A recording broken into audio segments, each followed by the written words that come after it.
Current bulletin के इस series में आप सभी का एक बार फिर से स्वागत है।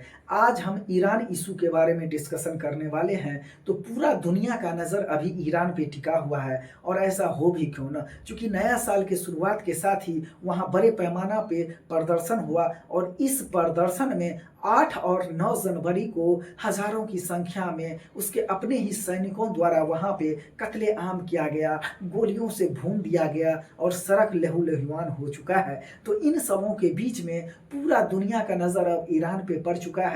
अभी अभी अमेरिका ने भी अब कह दिया है कि हम भी युद्ध के लिए अब तैयार हैं, हमारा भी सेना बीच रास्ते में ही पड़ा हुआ है। अगर यहाँ पे किसी भी प्रकार का और अनहोनी अगर होता है तो वह अमेरिका जो है ईरान के खिलाफ युद्ध करने के लिए ललकार रहा है। फिलहाल इन्हीं सबों के बीच में आज हम ईरान इशू का चर्चा करने वाले हैं, क्योंकि अब दुनिया क्या है तो ग्लोबलाइज्ड हो चुका है। अगर एक बार कहीं पर कुछ होता है तो उसका लेटरल इम्पैक्ट विश्व के अन्य देशों पे पड़ता है। तो अमेरिका सहित इजराइल, रसिया, चाइना, कनाडा, इटली, भारत, रसिया, इन सभी देशों पर इसका लेटरल इम्पैक्ट देखने को मिल रहा है। क्या है यह इशू, इनके बारे में डिस्कशन करने वाले हैं। So let's tune, let's start study art और मेरे साथ बने रहिए। देखिए, यह है आपका ईरान का मैप है और यह इसकी राजधानी है तेहरान।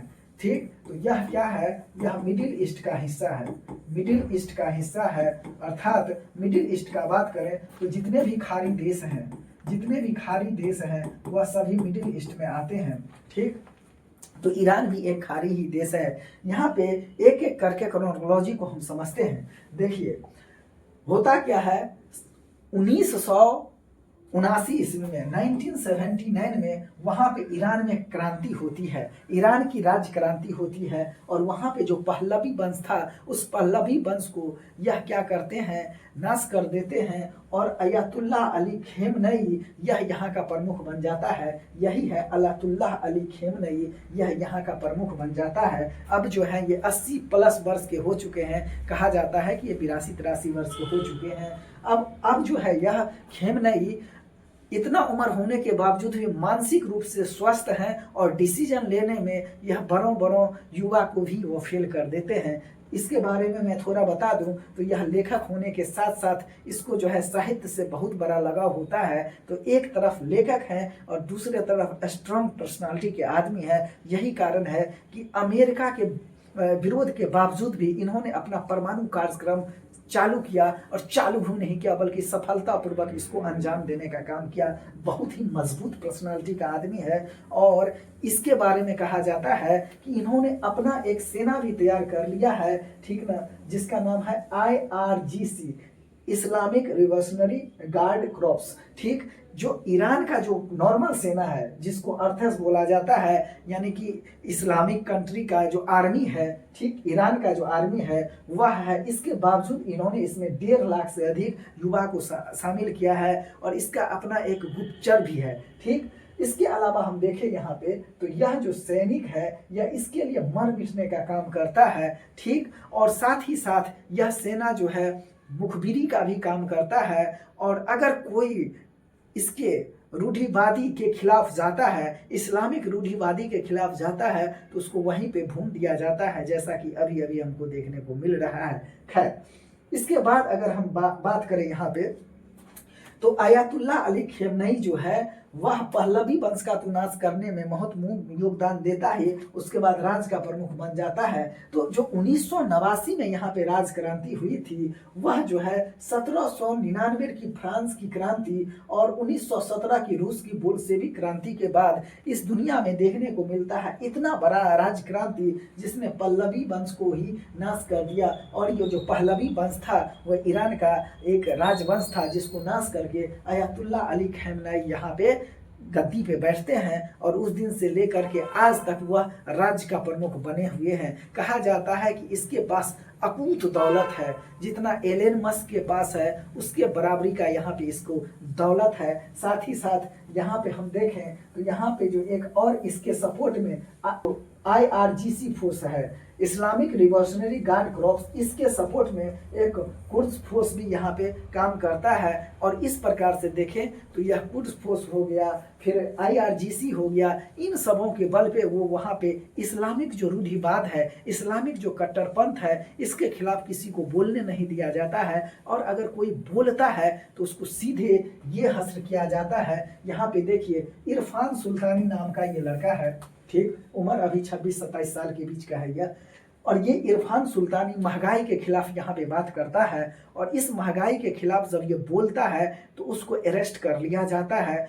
8 तारीख को, 8 जनवरी 2026 को उसको अरेस्ट कर लिया जाता है। और अरेस्ट करने के बाद जो है उसको सीधा फांसी की सजा सुना दिया जाता है। फांसी को लेकर के अभी जो कह रहा है अमेरिका, डोनाल्ड ट्रंप, यही डोनाल्ड ट्रंप कह रहा है कि अगर इसको फांसी होता है, ठीक, तो फांसी जो होगा, अगर इसको फांसी होता है तो हमारा फोर्स भी बीच में ही बैठा है, हम भी यहाँ पे आएंगे और जो है इसके साथ लड़ाई करेंगे। अर्थात पूरा दुनिया कहीं ना कहीं जो है देख रहे हैं कि दो खोमा में बंटता हुआ नजर आ रहा है। यही डोनाल्ड ट्रंप है। और ये जो खेमनेई है इसको चेतावनी भी दे रखा है कि अगर इस प्रकार का इसको फांसी दिया जाता है, अभी इसको फांसी नहीं दिया गया है, सजा केवल सुनाया गया है, लेकिन फांसी देने का अगर बात इसको होता है और बीच चौराहा पे, वहाँ ऐसे नहीं, बीच चौराहा पे फांसी देने का अगर यहाँ पे बात होता है तो फिर जो है यह यहाँ पे जो है लड़ाई करने के लिए भी तैयार हैं।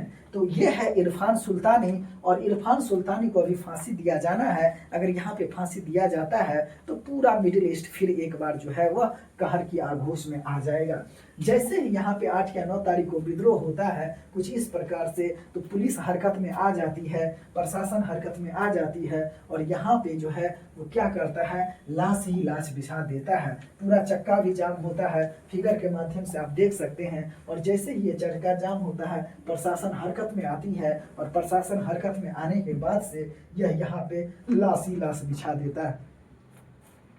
हजारों की संख्या में यहाँ पे लाश गिराए जाते हैं। और पूरा दुनिया जो है अभी इसी को लेकर के चर्चा कर रहा है, सेंसेशन का यह विषय बन गया है। अर्थात क्यों इस प्रकार का चीज हो रहा है ईरान के साथ, क्योंकि ईरान जो है ना अपने कट्टरपन से बाज नहीं आ रहा है। इजराइल से भी इसका 36 का आंकड़ा है। और यह यहाँ पे हम देखते हैं कि अमेरिका जो है कहीं ना कहीं ईरान को यहाँ पे डाउन करने का बात कर रहा है। ईरान के लोग भी यहाँ से त्रस्त हैं, चाह रहे हैं कि यहाँ भारत के जैसा भी यहाँ पर एक खुले वातावरण हो, एक लोकतंत्र जैसा माहौल हो, लेकिन वो वहाँ पे कुछ इस प्रकार से देखने को नहीं मिल रहा है। फिलहाल डोनाल्ड ट्रंप जो है वह सख्ते में आ गया है और ईरान को चेतावनी भी दे रखा है।